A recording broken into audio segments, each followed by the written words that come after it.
1900s, and for years, women in the United States of America didn't have the equal amount of rights that men had. Women didn't have rights to personal liberty, they didn't have the right to vote, and were looked as inferior both physically and mentally. All they were good for was cooking, cleaning, and providing for the family. The battle to eliminate discrimination against females has been an ongoing issue since the 1700s. Early women's rights issues centered on the woman's right to vote. Movement leaders like Susan B. Anthony and Elizabeth Cady Stanton organized conventions and campaigns to raise awareness of injustice towards women. We need women's thought in national affairs to make a safe and stable government. Elizabeth Cady Stanton. The passage of the 14th Amendment, which defined equal national citizenship for the first time, inserted the word male into the Constitution in referring to a citizen's right to vote. This infuriated feminist activists, and they actively campaigned against it. We hold these truths to be self-evident that all men and women are created equal. Elizabeth Cady Stanton. Betty Friedan, a feminist, along with other activists, wrote books and attempted to pass the ERA through organizations in order to change the current social standards that oppressed women for countless years. In 1963, Betty Friedan wrote The Feminine Mystique. This book exposed the quiet desperation of millions of housewives trapped in the comfortable concentration camps of their homes. Without the help from feminist activists like Alice Paul, women today wouldn't be able to vote. After the 19th Amendment was added to the Constitution in 1920, she was a key figure in pushing for the ERA, which stated that the equality of rights under the law shall not be denied or abridged by the United States or by any state on account of sex. For the following years, countless protests were organized and women were determined to obtain their equal rights.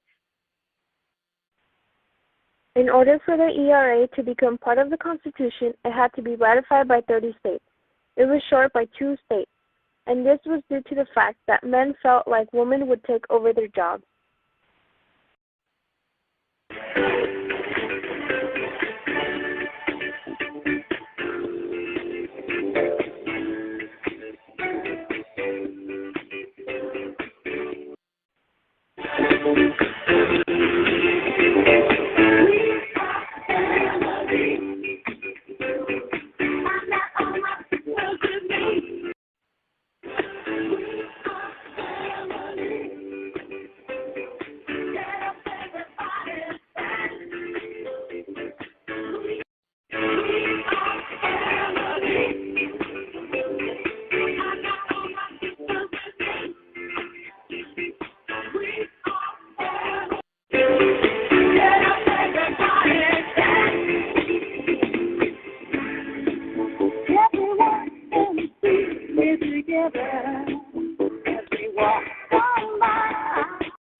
In many cases, women would go to extremes and make a scene in public. This led to arrests, but these ladies were determined to pay the price in exchange for their rights.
At the start of World War II, the majority of men had to serve, and thus they had to leave their families and jobs behind.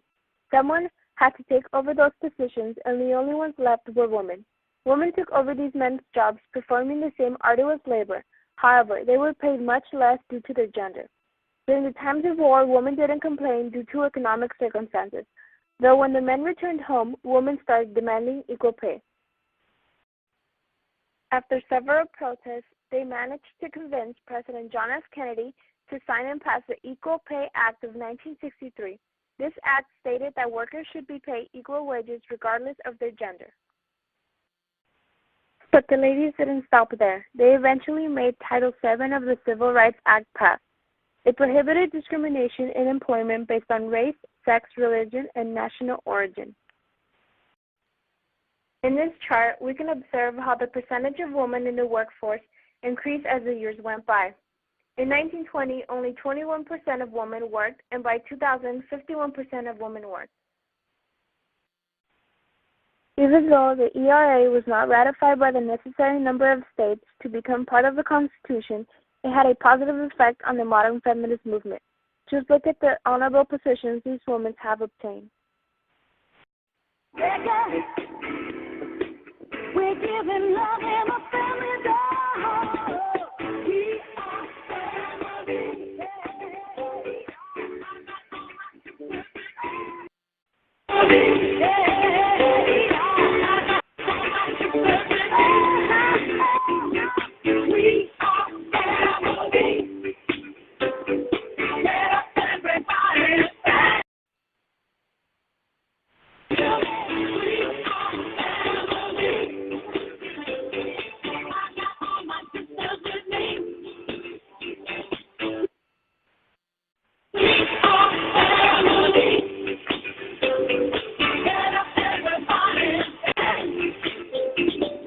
We're the lightest of every just become I share of this world.